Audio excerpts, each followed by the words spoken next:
in me. I'm too cool. Caleb. I was deaf. Ericsson's room. No, I'm just go watching. Ericsson's room, because you're distracting me. I'm just go watching you. Right, then be quiet. I can't take it. What's going on with you, Malik? That's dead. Alright, but I'm streaming for the first time in like 2 years. Why him and not me? Let's make a choice. Land here.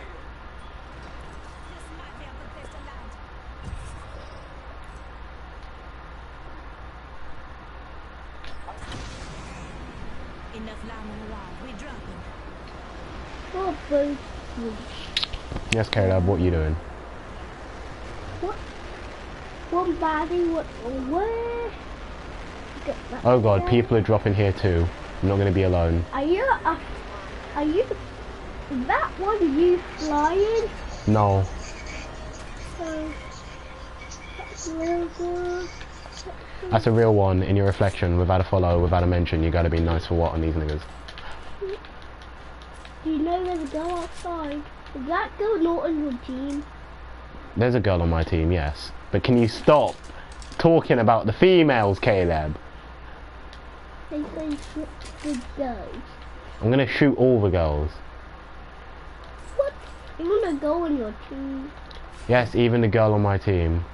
What? That you don't need any girls. No, I kill all girls. Yes, you kill all girls, and you're too cool to have any girls on your team. I'm just too cool to be alive, mate. Yes. You're too cool to have help. You can help. You can just save yourself.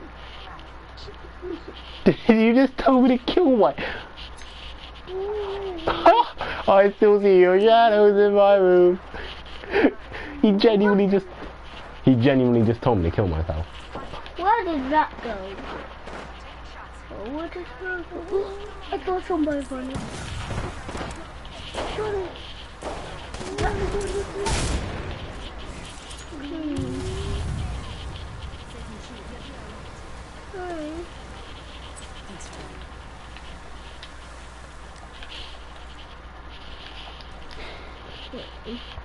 Okay, you killed the one on your team, but you didn't kill that. No, I saved the person on my team, Caleb.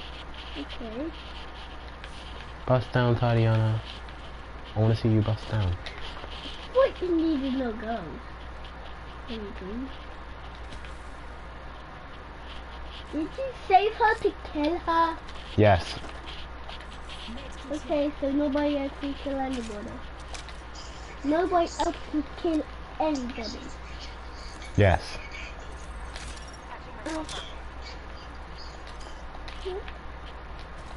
I need shotgun ammo.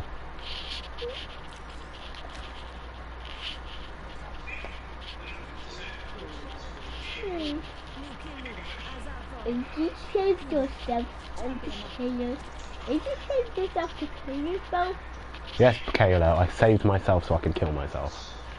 yes, that would be crazy. But you would look, you would I generally don't know what you're on about try to anymore. lose yourself. You would try to lose yourself. You would I have try no to idea what you were trying to say, kid. No idea whatsoever. if you just save yourself to shoot yourself, if you try to save yourself to shoot yourself, you did save it yourself and shoot it yourself, you would lose. Mate, winning is irrelevant anyway. Who actually plays games to win? Am I right, Millie? Losing is boring. Your winning is exciting. Yeah, so my team's gotten 3 kills and I've literally done nothing to help them out. And you have nobody to have around here. Bust down, Tatiana, bust down. I want to see you bust down.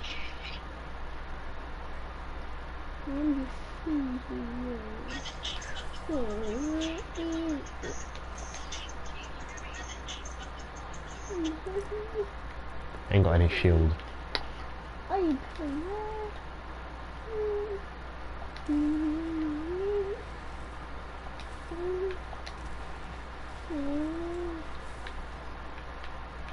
Just get a boat. Don't run.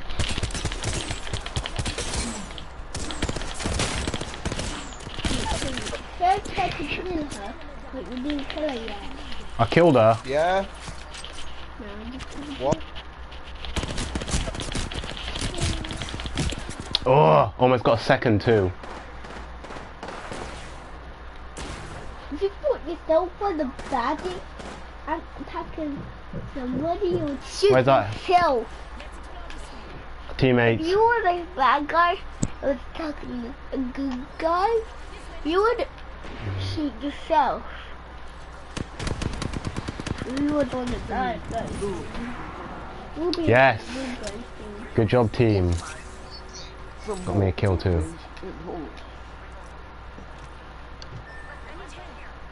You saved her. Did you kill her now? Did you save her again to kill her? No, she saved me from death.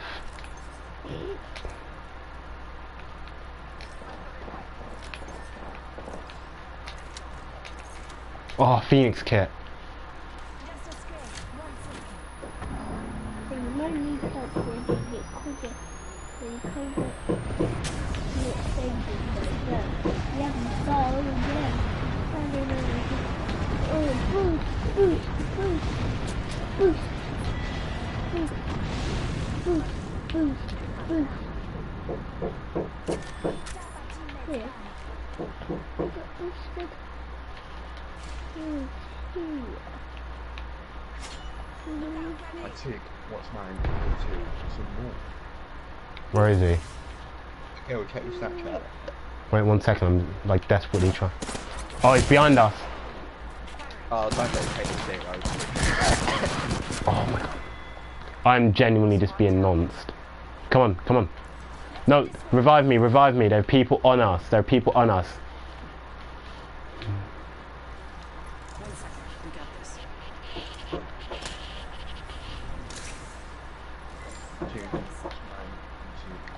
They had just came back alive. This guy better have anything, something to heal with. Did what? I'm healing What's myself. that go? I'm healing myself, What? Caleb. Healing yourself? This Stop being fat weird, girl not on your team just killed that girl that's on your team. I have to take his Uh, every round. coming back alive is terrible. Yes, dying is terrible. That's why I'm not dying. Yes. Yes, a bad guy coming back alive is terrible. Alright, when our Bad teammate guy- comes back, I've marked the stuff. What the bad guy came back alive. That was terrible. That makes that terrible. How many bad guys are here? Have to shoot all the bad guys. Caleb, quiet. On one bird, each is one bad guy. And then one more. This is one. The bad guy.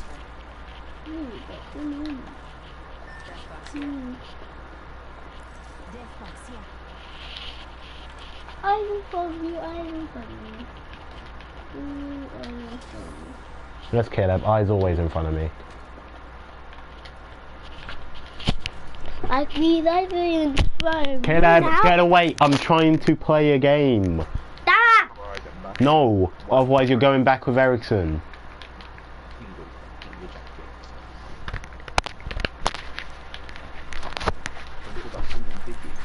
I'm gone. Okay, see ya.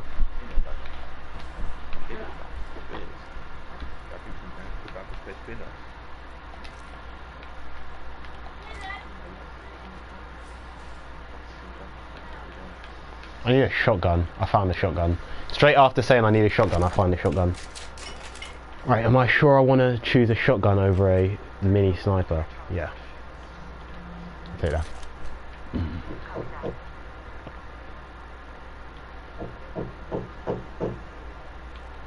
Is Brandon never gonna get back? I don't know, I don't care. I kind of need him. I mean, I don't want to play with him, but you know, making fun of him might be fun.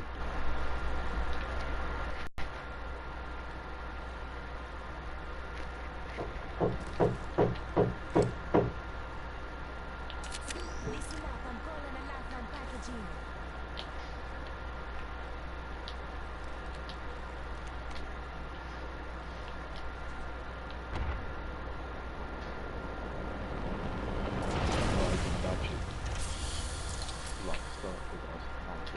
Can you check your Snapchat before I break your legs? I'll think about it.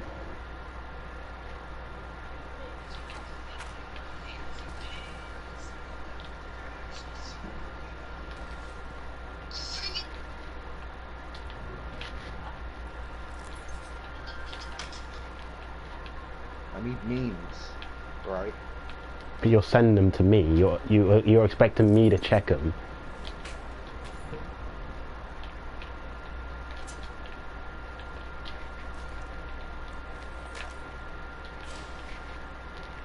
Check your Snapchat. before I 1 break your second. legs. You absolute anal taker. What does that even mean?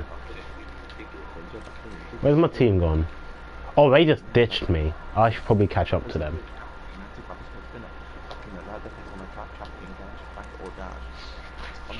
6 squads remaining.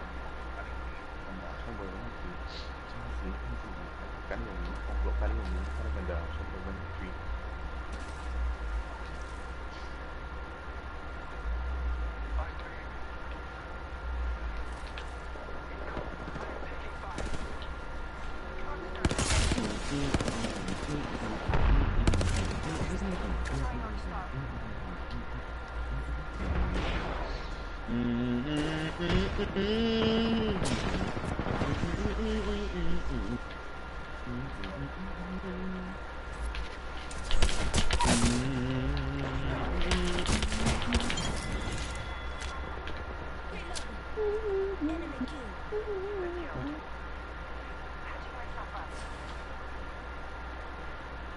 Let's explore this way. Get drone if you need it.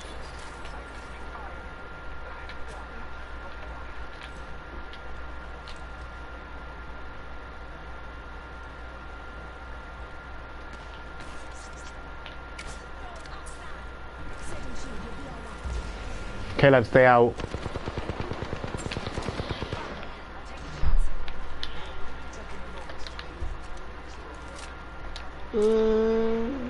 Where are you being shot?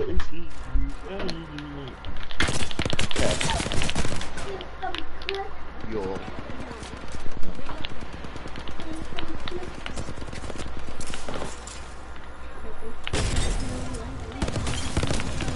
Ooh, that was sweet.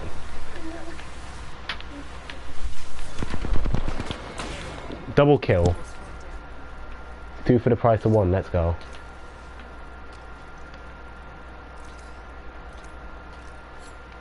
Right, let me get my explosions back.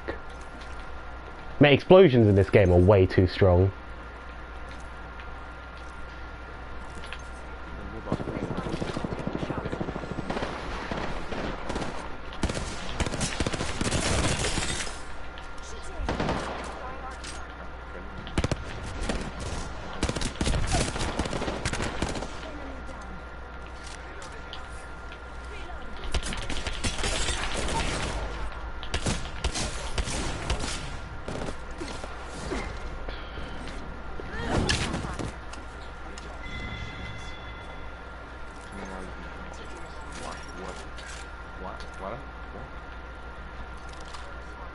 what? Pull off the scope of a triangle, please go.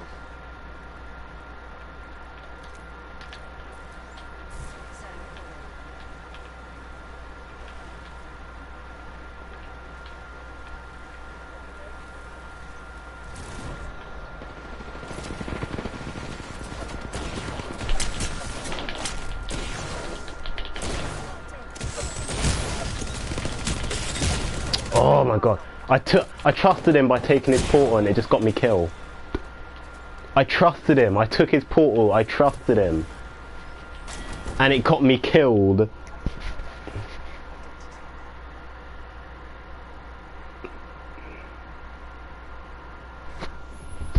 The last time I trust someone who places down a portal. Because now we...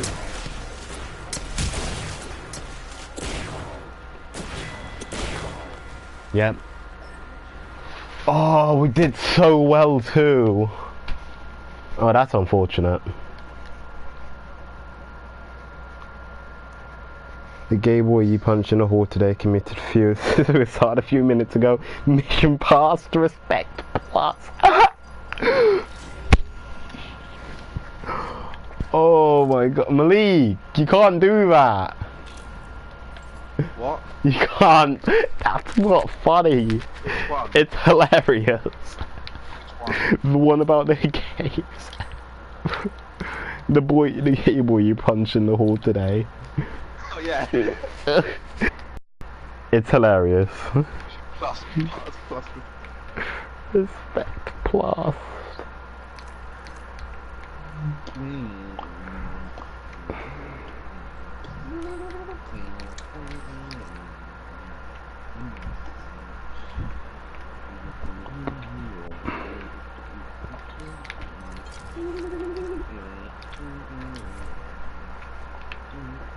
Almost won that game as well. I had 4 kills too. I'm getting better.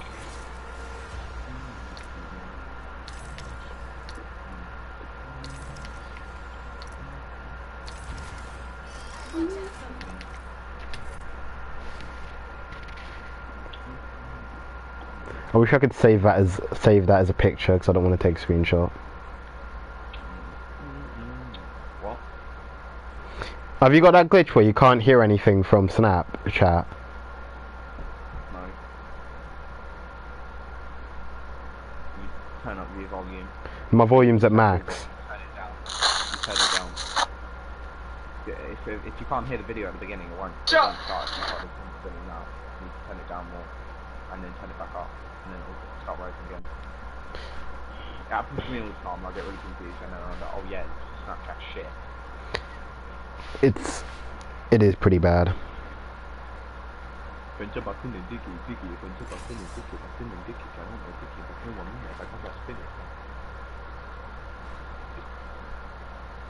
Volume biggest representative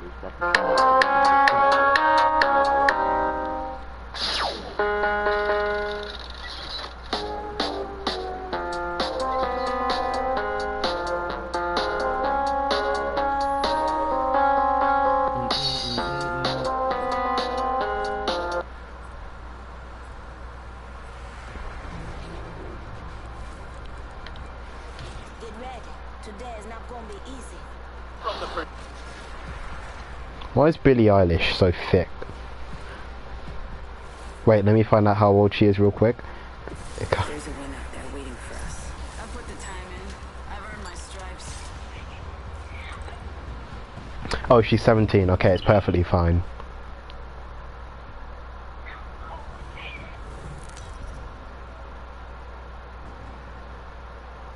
Why is she so depressed? This is your champion. Who? Billie Eilish. I still see your shadows in my room. Can't take back the love that I gave you. To the point where I love it and I hate you and I cannot change you for Let's touch down here.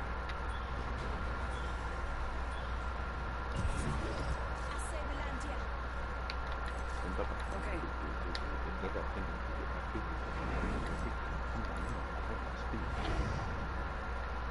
I still see your shadows in my room. Can't take back the love that I gave you. It's to the point where I love and I hate you, but I cannot change it, so I might just blaze you. Easy as said and done. I thought you were the one that's into my heart inside of my head. You are the... Wait, no, I've already forgotten the song. I thought you were the one. No, I'm just forgotten it. I still see you.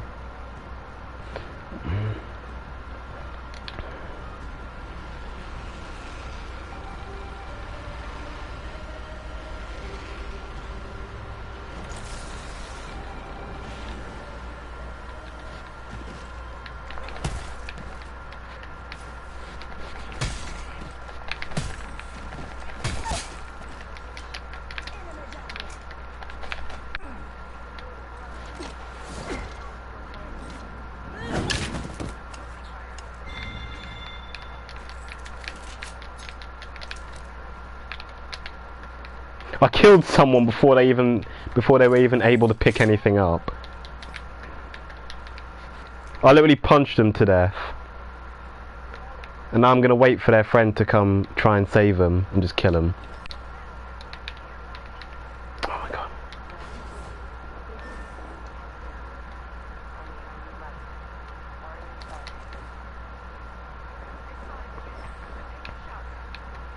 Oh my god, both my teammates are dead.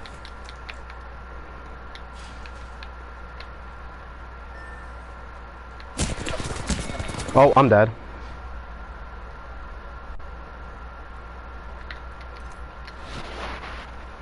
Billie Eilish. Why is Billie Eilish so thick? Why is the Cash Me Outside girl so thick?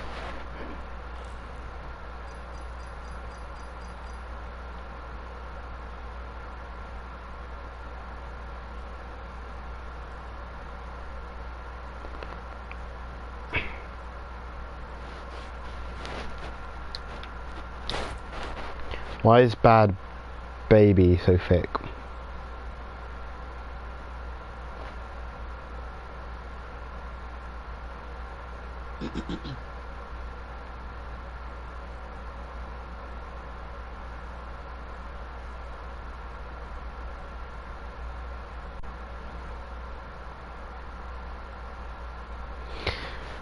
Why is Bad... I'm gonna have to call Brandon in a second because he's taking forever.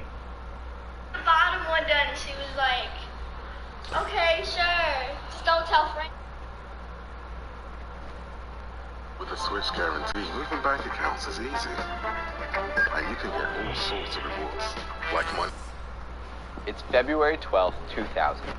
We're in Oakland, California for the NBA Slam Dunk Contest. This is a critical night, a crossroads in the history of a beloved but beleaguered basketball tradition. 23-year-old Vince Carter is about to attempt his third and final dunk of the opening round. He, more than anyone, has the power to resurrect the dunk contest. Thankfully, he's taking that power serious. Before Vince takes flight, let's look at how we arrived at this moment, why it matters so much, and how this kid became its pivotal character. It's a dunk contest rewind. A basketball and a hoop offer just as much opportunity for performance art as they do organized play, and the dunk contest captures that in a competitive format. Do cool dunks, get points for coolness. And the first organized professional contest put that concept to important use. A few decades into the history of the NBA, the ABA bloomed up as its shaggier competitor, a weirder, freer style of ball played by major league caliber talent in important emerging markets. What are you on about?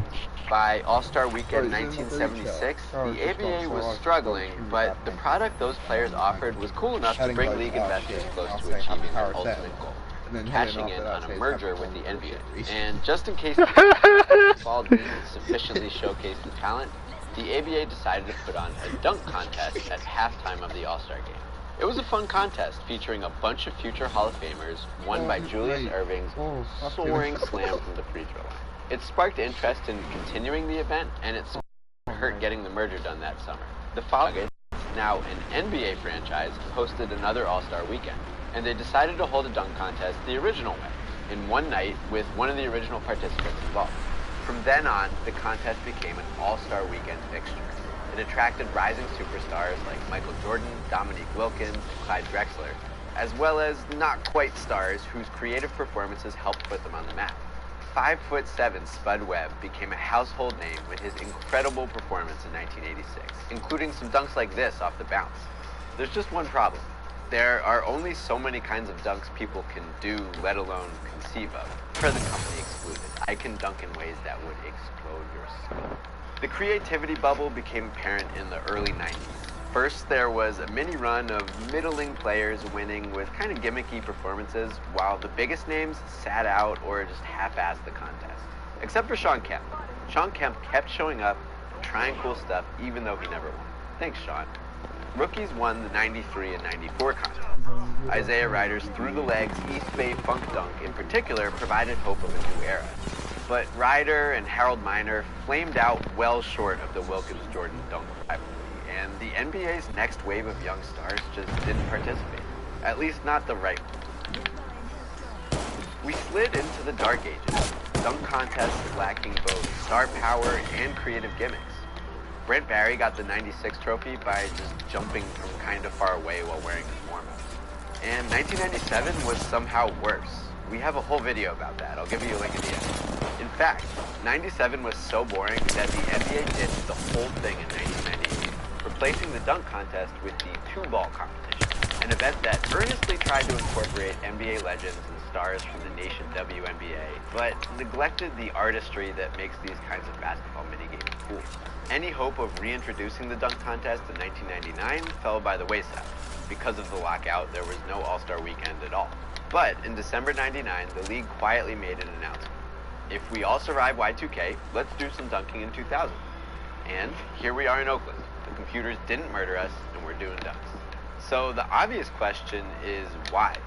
The 90s kind of ruined the dunk contest, and it's only been gone for 2 years. Why bring it back so soon?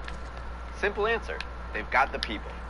To be sure, some of tonight's participants have evoked the bad times. Second-year Hornet Ricky Davis is here as a substitute for the injured Anton Jameson, and he's bitten off more than he can chew. At least this double-clutch reverse off the bounce was solid. Another sophomore, Larry Hughes, has seen his name in trade rumors this whole month, and he seems distracted. He tried to recreate a classic dunk once performed by one of the judges, Kenny Smith, and it didn't go so hot. Hey, I've seen this somewhere before. I've seen this somewhere. This is a very difficult dunk, ladies and gentlemen. Detroit's Jerry Stackhouse is the veteran of this bunch, and he's performed nicely, if maybe not blowing anyone away. Because Stackhouse is being compared to these guys, and these guys look like what the contest has been starving for since the 80s. Let's start with him. This is Steve Francis, who is already starring for the Rockets as a rookie. That's admirable, given his background. Francis grew up in poverty, surrounded by drugs and debt, and almost abandoned the game after bouncing between high schools and losing his mother. But Francis played well enough at community colleges to transfer to D1 Maryland, and then had a breakout junior season. Just a year removed from total obscurity, Francis declared for the NBA draft, where he'd be a guaranteed high lottery pick. Francis was drafted second by the one team he really didn't want to play for, the Vancouver Grizzlies. Dissatisfied, Francis and his people helped engineer a massive preseason trade to Houston, where he has already established himself as the centerpiece of a Rockets team whose prior stars are on their last legs. And tonight, Francis has been fantastic. He ran in from half court to put down this one-handed tomahawk that definitely woke people up. Francis is the smallest guy competing, so it takes mega vertical to get these dunks down cleanly. Thankfully, the TV broadcast has top-class, turn-of-the-millennium technology to measure such things. After that, Francis did a deep double clutch that got a 50 from the judges and a big smile from Jamie Foxx in his fuzzy hat. You keep the best 2 of your 3 first-round scores, so Steve is guaranteed to be one of the 3 finalists, despite missing his third dunk off a feed from teammate Katino Mogul. The teammate thing wasn't Francis' idea, by the way. There is a rule tonight that you must incorporate a partner for one of your first-round dunks. Here you can see Carter has Tracy McGrady lending a hand. T-Mac is Carter's teammate and actually a distant cousin, and he's not just a helpful bystander like Mobley. McGrady's also in the contest, and he's been awesome. His first 2 dunks were a massive reverse off the bounce that got a 45 from the judges, and a pretty gnarly windmill off a bounce assist from Carter, which got him a 49. Again, those 2 scores alone guaranteed McGrady one of the 3 finalist spots, but just for funsies, T-Mac earned himself a 50 by finishing his round with this beastly 360 between the legs thing. Does not have to do anything extraordinary, but he does! Oh! And now he's more than happy to help a fellow guaranteed finalist slash teammate slash family member execute his final dunk. These 2 are competing and cooperating tonight. It's nice, but in Toronto, things aren't quite so simple. The Raptors have only existed since 1995, and they spent their first couple years sucking like any expansion team would. But things started to shift in the 97-98 season. Glenn Grunwald replaced the team's original GM, Isaiah Thomas. Butch Carter took over mid-season as the team's 3rd ever coach. Damon Stoudemire and Walt Williams, who'd been with the team since the early years, were traded away, which allowed the rookie McGrady, Toronto's 9th pick straight out of high school and the youngest player in the NBA, to see real minutes. He showed star potential, glimpses of a future franchise centerpiece. Before the following season's lockout, Toronto made their biggest move yet. They struck a draft night deal with the Warriors that swapped the 4th and 5th picks, a couple of University of North Carolina teammates. Golden State got Anton Jamison. Toronto got their favorite player in the whole draft, Vince Carter. And they were right to like him. Carter had a sick rookie season. He immediately took over as Toronto's leading scorer and led them within sniffing distance of the '99 playoffs. Had there been an All-Star game, Vince might have been voted in. Compared to other rookies, he was on his own level and won Rookie of the Year almost unanimously. McGrady, meanwhile, remained a bench player and continued to alternate flashes of brilliance with inefficient play. An interesting dynamic was emerging. McGrady had a season of NBA experience under his belt, but was only 19. Carter was a rookie, but had played 3 successful seasons of college ball and turned 22 his first year as a pro. McGrady represented the slow-building future of the franchise. Then Carter arrived and played so well, so fast, that the future folded into the present. If that wasn't apparent last season, it's obvious now. For the first time in team history, the Raptors are winning. The big veterans they've added balance out the youth and give Toronto some grit in the front court. McGrady's minutes and stats are up, though Butch Carter still insists on bringing him off the bench most nights. But most of all, it's Vince, who's scoring almost 25 points a game in his second season as Toronto's undisputed star. And the thing about being a star is, well, you're a star. Vince is already famous enough to do commercials, like this one for SportsCenter. He's already famous enough that Coach Carter saw all the preseason media attention as a distraction and decided to create his own distraction by inviting the rapper Master P to training camp. Like, not to put on a show, to play and try to make the team. Vince is so famous that he won't just be playing in tomorrow's All-Star game. He got the most All-Star votes from the fans in his second season. So even though McGrady is coming along, even though he's still part of the future, both he and the Raptors can see which way the wind is. Toronto kinda lowballed T-Mac with an extension offer this past summer. He felt a little insulted and rejected it, and, well, I mostly wanted an excuse to show you the Charles Oakley here. Anyway, McGrady will be a free agent in the offseason, and is being all coy and flirty about playing for a different team. Meanwhile, Coach Carter isn't exactly helping the youngsters' earning power by bringing them off the bench, and rumors abound that the Raptors are trying to get ahead of things by fielding trade offers, all of which has created some stir. So yeah, here on the surface are 2 young teammates for a genuinely good team, helping each other out, having a good time, and so forth. Below the surface, things aren't so peachy. In fact, McGrady considered bailing on this event. It is, after all, just another opportunity to get overshadowed by Vince. Because, you know how we said basketball is both organized sport and performance art, and how we said Vince is really good at basketball? Well, friends, he's even better at the performance. Vince Carter was posterizing people before he was old enough to vote. In the '95 high school slam dunk contest, he nearly had the announcers in tears. As a college student, he did things in practice no one had ever seen before. In games, he showed vertical to pick anything out of the air, the strength to power through a defender, and the creative boldness to, for instance, bust out a reverse windmill on a fast break. In the NBA, I mean, the kid posterized Dikembe Mutombo as a rookie. He's busted out fancy stuff in traffic. Just weeks ago, he busted out an in-game 360. So yeah, Vince's arrival alone was enough reason for the NBA to bring back this event. He can fly. But willingness and ability don't always equal a great performance, and Vince isn't super prepared. He hasn't rehearsed his dunks very much because Coach Carter banned dunks at Toronto practices. If you grab the rim in practice, your choice of penalty is, and this is not a joke, either paying a fine or Charles Oakley kicking your ass. I'm just here. Just take all my money. Just take however much you need. Vince also has stitches in his finger after a weightlifting accident just a few days ago. So Carter is barely prepared and he's dunking injured. How's that going for him? Great, obviously. For Vince's first dunk of the program, he uncorked an absolutely vicious 360, spinning the wrong way, which had the stars in the crowd freaking out, and got a 50 from the judges. Was that planned? Nope. I didn't practice. That was a winger. Vince's second dunk started from behind the basket and ended in a thunderous windmill. That much lift and force from under the basket should have gotten another 50, but Kenny Smith, a fellow Tar Heel, hit him with the lone 9. Shameful. Kenny Smith, the only judge not to award a 10. What's going on there? Because I told you, he set the precedent with the first one.